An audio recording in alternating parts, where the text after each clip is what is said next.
Hello, this is Nick Taylor for Grey Areas Spotlight Series, and today I'm joined by Miami-based DJ and producer Malóne. Thank you for joining us, Malóne. Nick, thank you, man. Glad to be here with you guys. Okay, well, we like to start these off by going all the way back to the beginning and asking about the musical circumstances that you grew up in and how you really got involved in house music. So maybe could you tell us about your earliest musical memories? Did you grow up in a musical household? What were the styles of music that first made an impression on you? Yeah, I definitely grew up in a musical household. I remember ever since I was a little kid, growing up in my house and my family, all the family parties, salsa, like the 80s and 90s salsa music was always a huge thing that was very, very present in my life. It was literally every single day. That's the only thing that I would listen to. So that's probably one of the genres of music first early on in my life that I guess translated to later on in life that I get a lot of inspiration from. But my uncle was a DJ in the 90s and 80s and 90s in Miami. So he taught me how to DJ when I was like 10 years old. Pretty much, he had like the first VisioSonic DJ software on the computer. He pretty much taught me like the very, very basics of DJing, of just being able to press play and mixing songs together. And back then I was mixing in like I guess like the freestyle era, retro, we used to call it here in Miami. So pretty much at an early age, since I was 10 years old when I first learned how to DJ, that's how far it goes. It goes back, and the influence that my family and even my uncle to this day, I give a lot of credit to him because without him, teaching me and showing me what DJing was at such an early age, I fell in love with the idea of being able to mix music and the concept of being able to play music at parties and stuff like that. So yeah, it goes back pretty far. Was that what sort of music was he DJing? Was it salsa as well? Did you start with salsa or did you start with salsa? Yeah, so he would focus more on the Spanish style of music. He would actually book parties, like high school and young kids parties, and I would DJ. Back then I was DJing hip hop and stuff like that. And then I guess like in the in the 90s, in the late 90s, early 2000s, trance was like the first style of electronic music that I ever found, that I ever learned about. Tell us a bit about the scene in Miami in the 90s. What was big? You were listening to trance music then. Was that what you found in the clubs, or was it sort of Latin influenced electronic music? Yeah, so back then, space from back in the day had all age raves. Like, so you could literally go 15 years old and go to like these massive foam parties. So like from my early experience, like the first parties that I ever went to were like those all age, parties. Yeah, I would say, trance was very, very big, back in the early, party days of Miami. One of my really good friends and mentors, his name is Edgar V. He was actually the first resident of space in Miami, along with Oscar G and many others. And, he's pretty much, ever since I kind of took DJ back on very seriously and getting back into the music around 8-10 years ago, he's been one of my biggest mentors, and he was one of the first residents of space back in the day when they first opened. So yeah, I mean, I feel like the party scene in Miami, it's been around for for a while. I feel like we're one of the forefronts for electronic music from all genres. But yeah, from back in the day, from what I can early remember, I'm not that old. I'm only 33. Sorry, 34. I can't even I remember how old I am. But yeah, so my early memories of partying in Miami were that, like the first all age raves that I went to, foam parties at Space. And then when I started kind of like, when I got back from college and I was like around 20, 22, 23, that's like when the whole EDM boom was happening all over the world, right? So I went to my first Ultra when I was 23, and that's like when all the big, clubs in Miami like Live and started booking these massive EDM headliners. And that, from what I remember, from my early days, was the all-age parties at Space. And then I feel like what really, I guess, had not to say an influence on me, but what I can really remember was like those first 3-4 years of like that EDM boom. Not only Miami, but all over the world, that 2011, 2014 EDM phase that was absolutely massive. That's what I can remember having the most influence on me from, just thinking about Miami, going to Ultra for the first time, seeing all these massive headliners that lived, Then later on, obviously, Space coming back again and reimagined, and now being, in my opinion, the best club in the world. With all the stuff that they're doing and the DJs and artists that they're bringing on a weekly basis. So, yeah. Can you? I mean, obviously, you had some early DJ gigs with your uncle, playing parties and smaller things. Can you remember the first time you played a larger show or at a club, or in a way that you started to feel, my God, this is something I could do for a living. This is, I'm rocking a crowd, and this is something I really want to do a lot more of. Yeah, so it's kind of funny, right? Literally 3 days ago was the 8-year anniversary of my first gig, actual paid DJ gig ever at Space. This was back then, different ownership. I played on the first floor. It was called The Ground. And I showed up with my Tractor S2 controller to the club. I brought my own controller to the club because I had never even played on CDJs before, 8-9 years ago. And I connected my S2, my Tractor controller, and it was a great party. Back then it was more like EDM, house music type of style. And then, that was the first time that I actually played in a club. Nervous as shit. It was crazy. It was a good time. The party was good. I played well. But then you fast forward it, I think almost 7 years later, I had the opportunity to play the Terrace about a couple months back, a show with Artbat. And, I was initially going to open for them, but then they slotted me to play a closing set. They ended up finishing like around 3:30. And then I jumped on, I started playing, pretty packed room. And they came up to me to let me know, hey, we're probably going to go to around 5, right? Dude, I didn't even blink and I didn't realize it. By the time I looked down, it was like 7 a.m. and I ended up playing till 9:30 a.m. So that was like the first time for me that I was able to actually play a massive room, a massive, well-renowned venue, kind of as a headliner type of style that I was able to really just play and not have to worry or kind of play an opening set, So that moment for me to see that I was able to carry that room, it was a Thursday night, by the way, a Thursday random night, that I was able to carry that room and the energy of the room, and nobody left till 9:30 in the morning on a Thursday, a 6-hour set on the Terrace. That was one of the biggest moments for me when I realized, like, I could do this. Typically a lot of people, not to say a lot of people, up and coming artists, they're usually playing supporting opening sets. So there's a formula to that, But playing a headlining set and being able to carry a room and play a set, I think for more than 3 hours, play 6, 7, 8 hours, I feel like that's a whole different art, and a skill on its own, and not one that many up and comers get an opportunity to do so. So, it kind of came full circle for me, playing my first show at Space 8 years ago. And then, 7 years later, 8 years later, playing, I wasn't the headliner, but I played a headlining set and I was able to, play till like 9, 10 in the morning. And, that was the moment for me where I realized I was like, damn, this is, I could do this shit, it was awesome. It was really great for me. It's interesting. It took you that long to kind of realize that, because in the past 8 years, obviously, you've had a lot of international shows. You've had your career's really been taking off. Could you tell me a little bit about how that happened?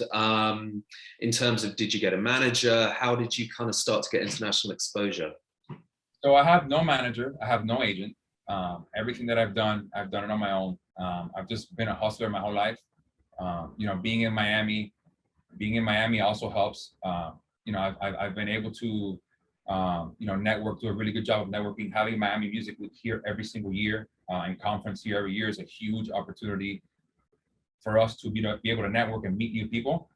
So I've been fortunate enough to meet a lot of people and establish really great relationships. I think in business or any type of business, not only in music, relationships come first, then the business can follow. So I've been very, really fond of that. I've also been able to, do a really good job in providing opportunities for other people outside of Miami to come here and play in my home city. I'm always trying to put people on and give other people opportunities. So it's kind of been like, I always try to help out first, and the favor was returned on the back end.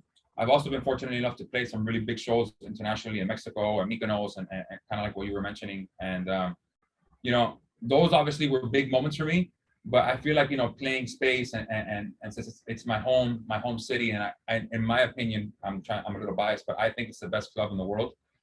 Being able to play that and see it come full circle for me, that was the moment where, that really hit home for me. So that's kind of what I was trying to say. But yeah, I mean, I think, in anything in life, specifically in music, networking and relationships that you build, can go a very long way. So I'm very big on that, and it's something that I hold true.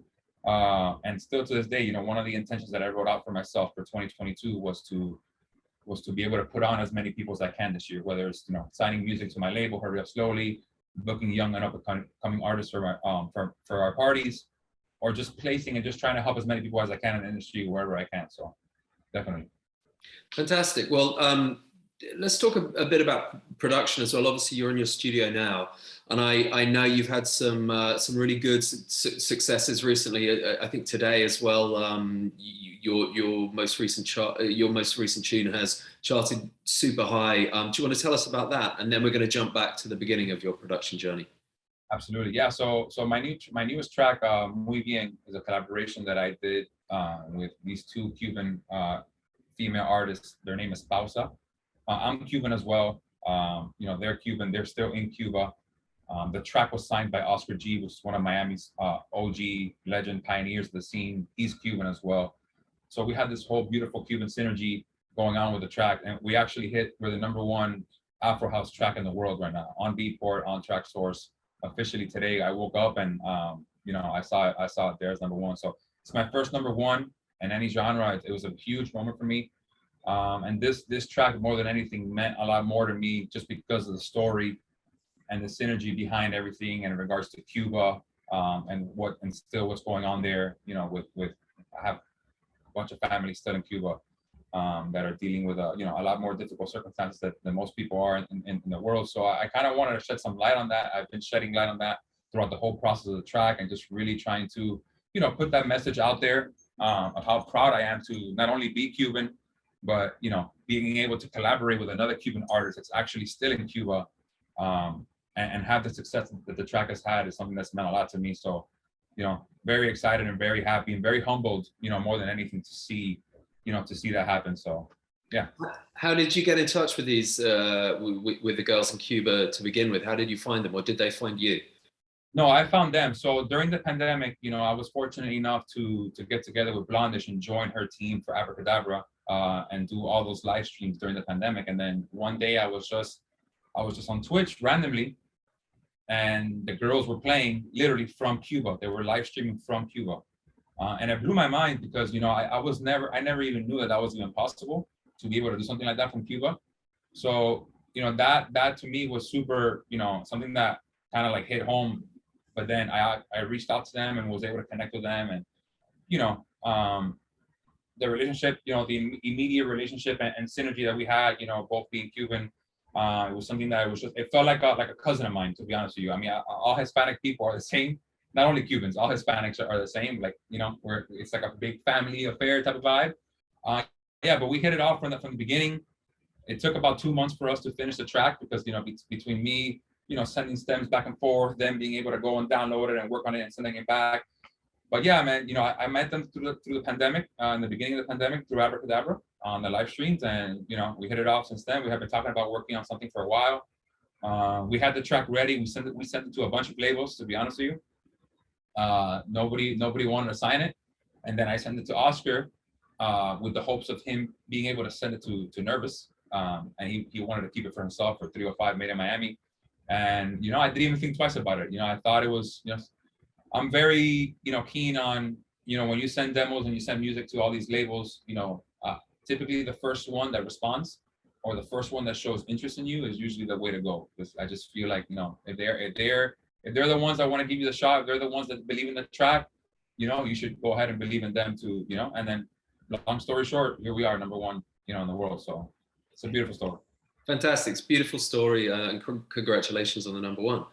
Thank you. Let's go back to the beginning of production. Did you, like lots of us, start with a couple of cheap synths in a bedroom or a friend who had a synth? How did that start, and what sort of music were you making right at the beginning? Yeah, so I took piano lessons as a kid. So music has always been something that I've kind of carried with me. I was also a baseball player. I played baseball my entire life. I played professionally as well. So once that ended, kind of coincided with me moving back to Miami, the whole EDM boom happening. So, in the beginning, I was making a lot more, kind of melodic, big room stuff, kind of like the progressive house, era days.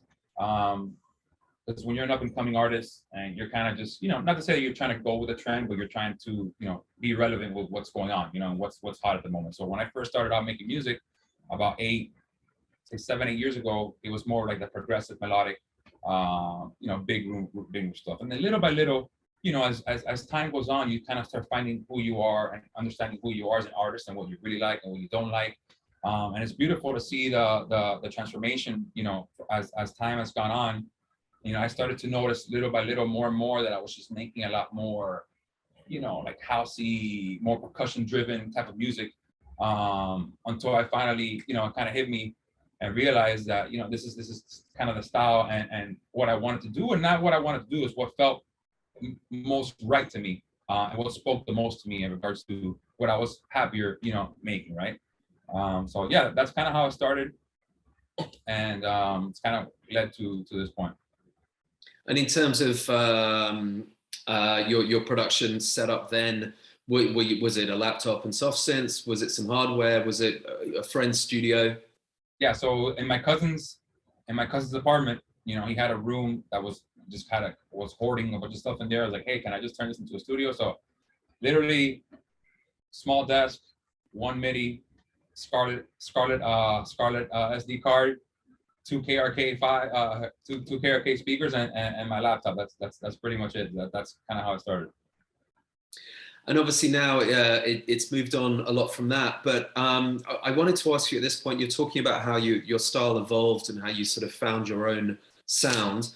Can you name a track that was particularly influential? Anything that really stands out that over those years that really helped to shape your sound or define your sound, or just influence the way you make music?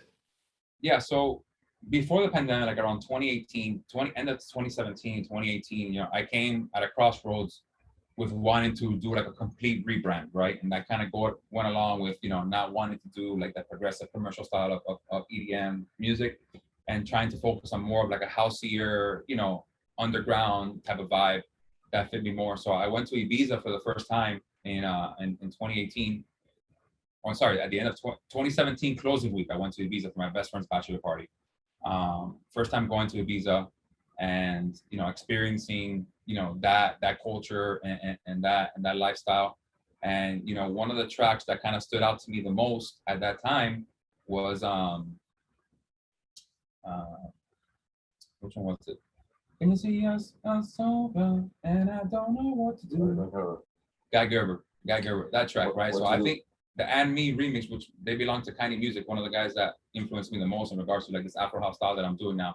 So that track is the track that stood out to me the most. I remember I was having a very good time. I was in a party, obviously having a really good time in Ibiza, and I heard that song for the first time, and it was just like one of those moments that you kind of just have like, like I'm getting goosebumps just thinking about it. One of those clarity moments, God, I have goosebumps all around my neck. This is incredible.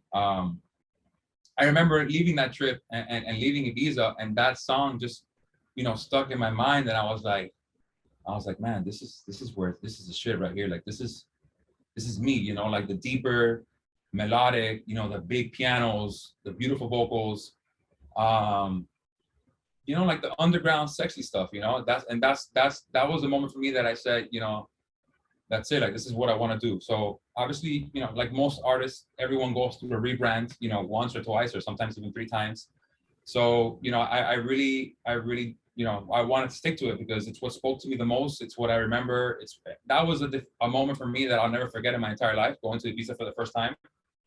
And it was just one of those moments that, my brain just kind of like, it was incredible. Yeah. So when I think of that, when I think of a track that really, I feel like had like a transformational moment in my life, or that I really, obviously there's a million of them, there's so many of them, but that's the one that stuck out to me the most in that time, right? Because everything in life to me is about timing, and life is about moments and chapters. I was going through all that in my mind, like, as an artist trying to see, which direction I was going to go. I went to Ibiza. I saw Luciano play on the terrace for the first time. I saw these guys, Tiny Music and Amy, playing for the first time. So I was just blown away by like that whole other world. It's another world, from what I was used to, from what I was in and what I was used to seeing. So yeah, I mean, that was it for me. That was a song for me. This is it. I mean, that's what dance music can do. Yeah. to all of us, it's kind of at the heart of everyone's story. Yeah, and not to make it sound so corny, you know, or cheesy, but it really was like one of those moments for me from like a movie, like you know, it was just like it just clicked in my mind that, you know, I wanted to do, this is what I wanted to do. This is what spoke to me the most. This is what I felt the most. And you can see it in my music, you know, and you know, not to kind of keep it going, but you know, I wrote a song during the pandemic that was a lot deeper and a lot more melodic. I was actually, you know, feeling a little depressed because it was the second month of the pandemic. Nobody knew what the hell was going on with the world. Everything was closed. We were locked down. And I wrote this song, my song Bana, that I ended up sending to Blondish for the first time. And she absolutely loved it. And then that's how I made the relationship. So I actually sent it to the guy that's sitting in the studio with me right now, my video content producer. His name is Differ. He's a super talented Argentinian producer and DJ as well. He was doing the live streams for Blondish. So I sent it to him. He showed it to her. And that's how the whole connection started. And, you know, I had a call with Blondish. She asked me to come on and become a resident for Abracadabra. And believe it or not, I think those 2 years or the year and a half of the pandemic, when nobody was able to do anything, everything was closed, you know, I was able to join this amazing, beautiful community of Abracadabra and do live streams every single week. And I honestly think that as my career, you know, kind of took off big time in a very positive way. And it was just because of that one song that I wrote, you know, that was influenced by that moment, you know, melodic, beautiful, deep pianos, you know, drums, percussion, that new style and vibe that I was going for. So kind of everything is like a full, like it kind of comes back, like kind of what I was talking about, the space thing, you know, it's a circle from that movie. But yeah, man, it's music is a beautiful thing. Great. Tell us now about Hurry Up Slowly. Was this also something that came out of this kind of rebrand that happened a few years ago? And tell us, for those of us who don't know what it is, it's a record label, it's a party brand, it's a lot of things. Yeah, so Hurry Up Slowly was created by my partner Gino Gomez, which he used to be, you know, him and his brother are a DJ duo. They used to do, you know, more progressive EDM stuff back in the day. They toured with Tiesto for years, very successful. They also went through a rebrand themselves, and they created this Hurry Up Slowly brand as a party intimate event series here in Miami, alongside two other partners, Yusuf and Eric. And you know, I've known Gino for a long time. You know, I would always go to his parties. He would come to mine. We would always support each other. You know, he's there. Him and his brother are both Cuban artists as well. So we had that connection, and you know, we sat down towards the end of the pandemic. I think last year in January, and we were talking about wanting to start a label to kind of go along with the event series, with the party brand. And you know, I feel like in Miami, you know, being as strong as it is, as much of a forefront for house music in the States, you know, there's not many labels coming out of Miami, which is surprising, you know. So we felt like there was an opportunity to create something along that sound and that vibe that we've been doing, you know, the whole Afro house, deeper melodic tech house type of vibe. And yeah, I mean, one thing led to another. The conversation started. We started the label.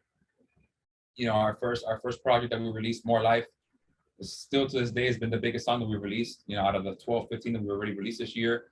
And yeah, man, we've been building Hurry Up Slowly little by little. We've been doing some pretty amazing things. It started off with some label showcases at Floyd, which is a small room at Space for like 150, 200 people.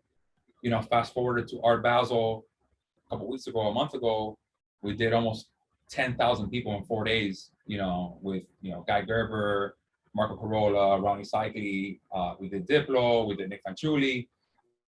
So the brand is growing very rapidly. We're super proud. It's a lot of work, you know. It's a lot of work, but we're super excited about it. And the label, it's also an opportunity to give up and coming artists a platform and an opportunity to release their music. Because something that I went through the last 3-4 years, you know, is, you know, waiting on labels, you know, sometimes 3-6 months and at a time to release a song.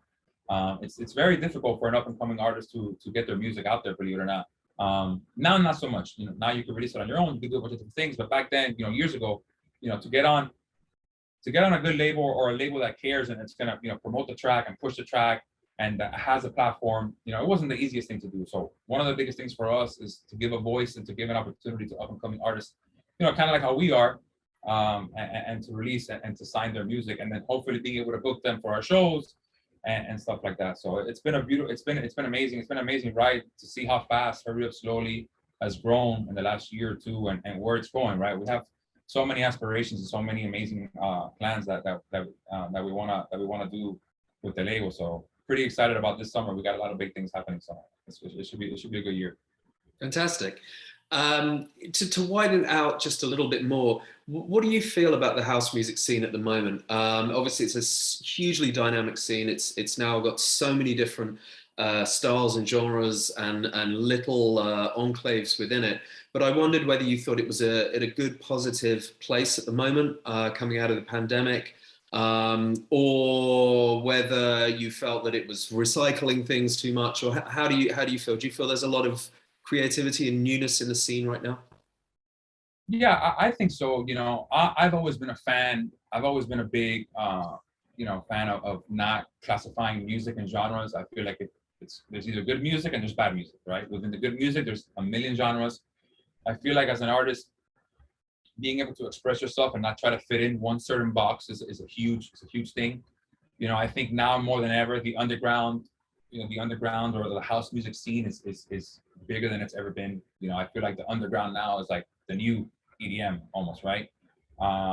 It's like, I feel, that kind of sound, and like anything in music, everything is, there's eras, right? Something that was hot 6 months ago is not hot now. So I feel like the pandemic was a very challenging, time for a lot of people, for a lot of artists, for a lot of labels, but I feel like it also gave a lot of people the opportunity to make a lot more music, recreate themselves, reinvent themselves, try something new. So I feel like we're at the forefront of seeing a bunch of artists, new artists break out, and a bunch of new sounds and new directions and new styles break out. So, being from Miami, obviously it's, we're fortunate enough to have not been locked down at all. Pretty much, Miami was a full send, almost pretty much, besides 6 months, we were probably one of the first people that were open. So, fortunately, we've been able to see, that action, that activity here in Miami, be continuous. But I think house music, I think as a whole, I think the scene is in a very great place. I think people are dying to party. People always want to party. I think people are dying to go out. I feel like people are dying to go to festivals. And the same thing, I think artists are dying to play. I feel like artists are I think a lot of artists had an opportunity to kind of catch up and slow down and, I don't want to say get healthy, but, I feel like the industry sometimes can take a toll on a lot of people, right? So I feel like the pandemic was a nice, I look at things in a very positive way always. I feel like the pandemic gave a lot of people an opportunity to reset. And now, it might take a little while for it to get going, but I feel like once it gets going, I mean, you see it in different parts of the world, depending on what's going on with COVID or whatnot, but I feel like we're in a very, very good spot. I feel like this year, middle to end, if not next year, I feel like will be the biggest years, for the history of dance music, from a whole, whether it's EDM, whether it's underground, techno, whatever it is.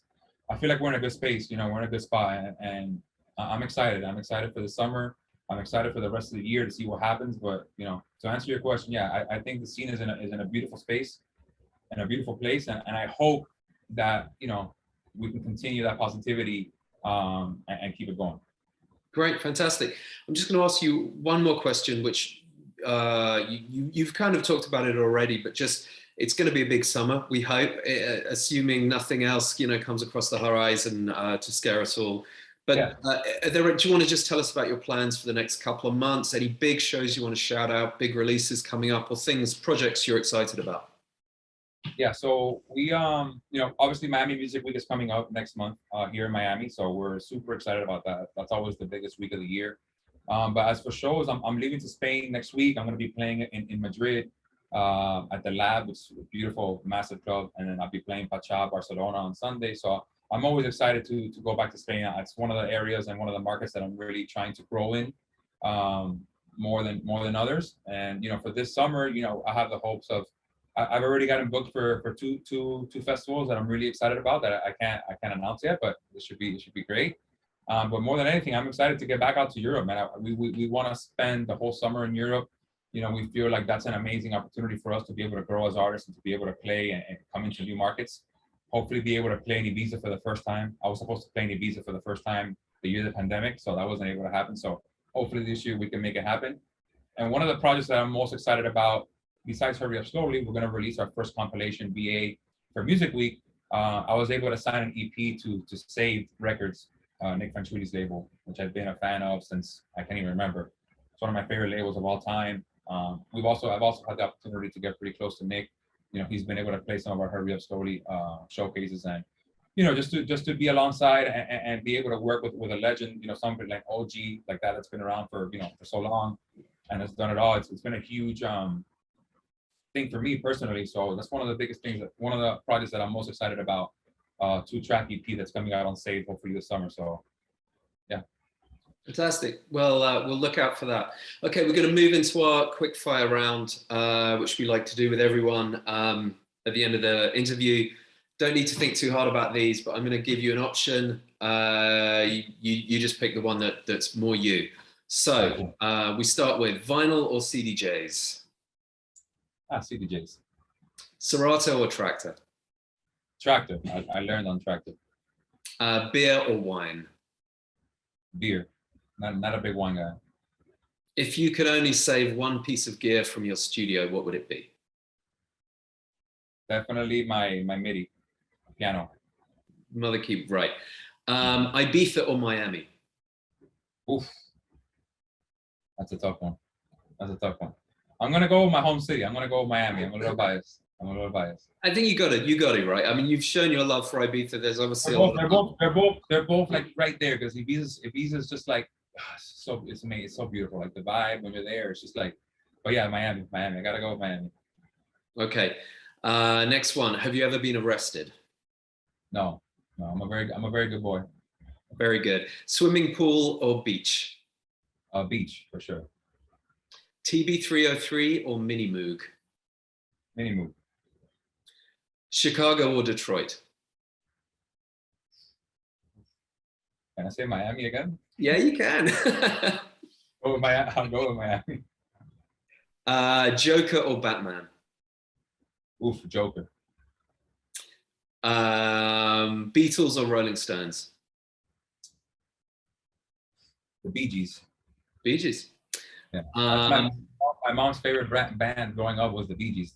I didn't mention that in the first question you asked. So besides the 90s salsa, like that whole disco era, was the Bee Gees had a massive influence on me. Like, I'm getting goosebumps because it's all I listened to. Besides when I was with my mom in the car, all she would listen to was the Bee Gees. So I don't know if you had a chance to see the documentary on HBO of the Bee Gees, but if you haven't, you should. It's one of the most. It's unbelievable. So yeah, Bee Gees. I'll check it out. Yeah. South Park or The Simpsons? South Park. French kiss or French fries? French fries for sure. Okay, final one. Do you think the human race will survive into the 22nd century? I think so. I think so. I think we have a lot of work to do, but I feel like eventually, you know, everyone's going to be so tired of the diversity that they have no other choice but to come together and learn to love each other and respect each other once again. So that's what I'm hoping for. Just everybody just to, you know, try to block out all the bullshit that's going on with the world. And at the end of the day, all we got is each other, and all we could do is help each other. So I hope that we could survive. Yes, I hope we could. Fantastic. Thank you so much for taking the time today to speak to us for this spotlight. I know you're super busy. It's been really nice to catch up. Is there anything else you want to add, your social handles or anything else that we haven't covered? Yeah, I mean, you can find me anywhere at Malóne Music OFC, pretty much on every single social media. And I just want to give you guys a big thank you for having me on. You know, I've been a big fan of what you guys are doing. And learning a little bit more about the project and what you guys are planning to do. You know, I'm all about that. So I appreciate the opportunity to be able to come on and just talk a little bit more about my story and, you know, what it means to me and how important it is, you know, for us up and coming artists to be able to have a voice and being able to, you know, let the people know what's important to us and how we feel about certain things. So I appreciate the opportunity. Really do. Brilliant. Well, thanks so much. Have a great rest of your day. Have a great weekend and speak to you again soon, Malóne. Thank you very much. Thank you, brother. Thank you.